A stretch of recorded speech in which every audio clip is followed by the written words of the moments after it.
बहरिया town Peshawar सिर्फ पठानों के लिए है?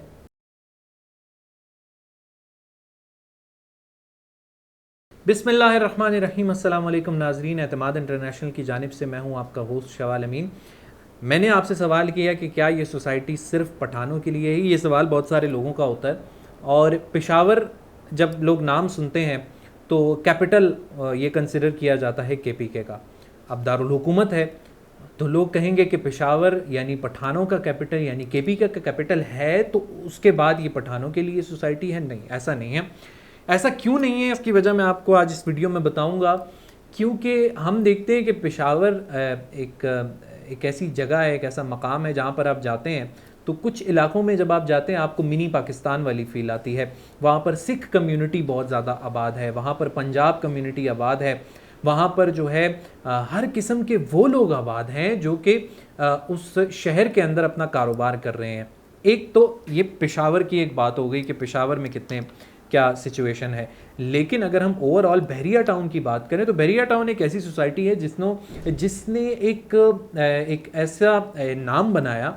मैं वीडियोस में उसका पास तो एक्सप्लेन कर चुका हूँ, लेकिन अगर मैं बहरिया टाउन की अभी मौजूदा भी बात करूँ तो ये है कि अगर हम कराची को देखें तो वहाँ पर लोगों ने इन्वेस्टमेंट इसलिए नहीं की क्योंकि वहाँ पर सिंध कम्युनिटी आबाद होगी या फिर वहाँ पर जो है जिनको हम हिंदुस्तानी कहते हैं आम वर्ड्स में, वो कम्युनिटी आबाद होगी, या फिर जो वो लोग होंगे जो कराची में रहने वाले लोग होंगे।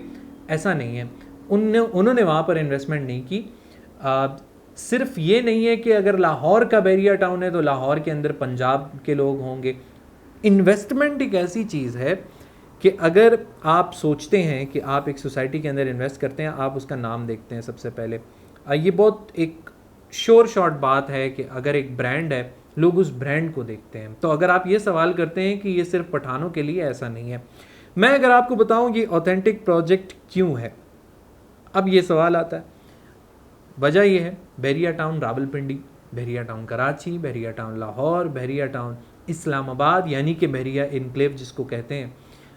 सफारी होम्स, सफारी विलाज जो बनाए गए हैं वो अलग बनाए गए हैं। फिर बहरिया के जो अपने बाकी हाई राइज प्रोजेक्ट्स हैं, जैसे बहरिया आइकॉन आप कराची में देख लें, उसके अलावा आप देख लें कि बहरिया नवाब शाह में इवन प्रोजेक्ट है। तो इन सब जगहों के बाद अब बहरिया टाउन पेशावर के अंदर अपना प्रोजेक्ट बनाने जा रहा है।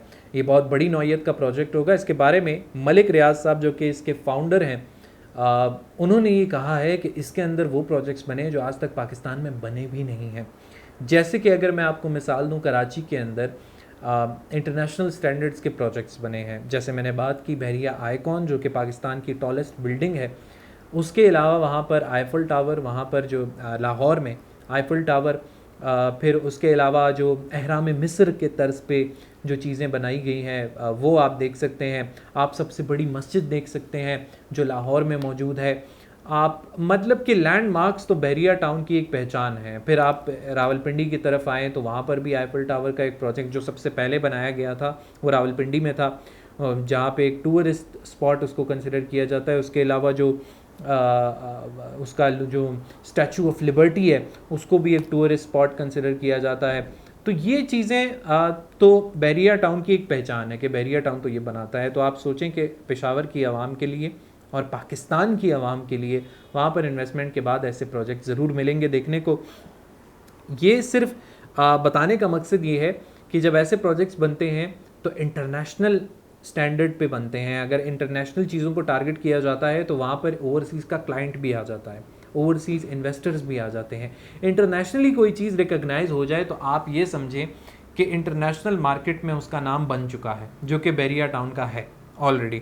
तो ये प्रोजेक्ट्स बताने का मकसद भी यही था कि बहरिया टाउन हमेशा उन लोगों को टारगेट करता है कि वो पूरा वर्ल्ड उसको देखे, यानी कि हमारे ओवरसीज़ क्लाइंट। बात खुद ही आ गई उनकी तरफ, जो कि हमारे ओवरसीज़ पाकिस्तानीज़ हैं, ओवरसीज़ क्लाइंट्स हैं जो पाकिस्तान के अंदर इन्वेस्टमेंट करना चाहते हैं। वो बहुत वक्त से खफा थे कि पाकिस्तान के अंदर ऐसा ऑथेंटिक प्रोजेक्ट नहीं आ रहा है, ऐसा प्रोजेक्ट लॉन्च नहीं हो रहा है जिसके अंदर वो इन्वेस्टमेंट कर सकें।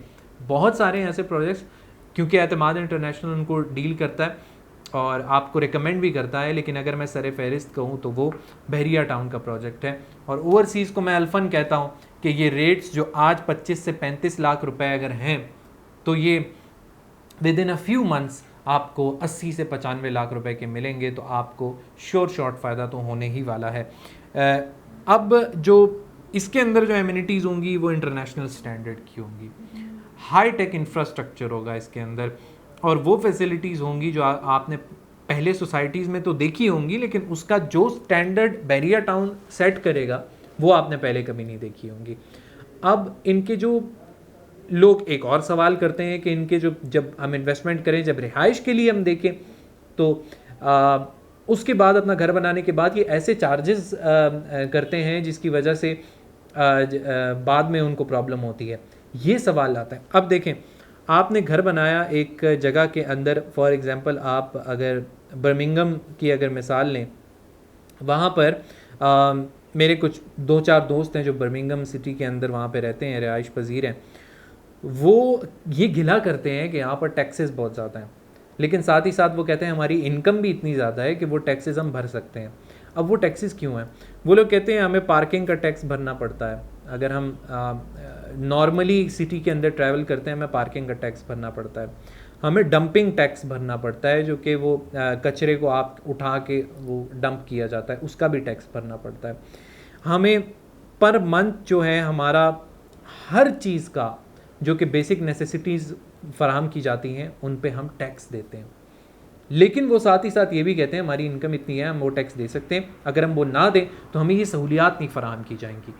बहरिया टाउन का स्टैंडर्ड है इंटरनेशनल स्टैंडर्ड, वहाँ पे उस लिहाज से बिल्कुल आप कहें मिनिमम आपको चार्जेस रखे जाते हैं, क्योंकि वहाँ पर आपको हर चीज़ ऑटोमेटेड मिलती है।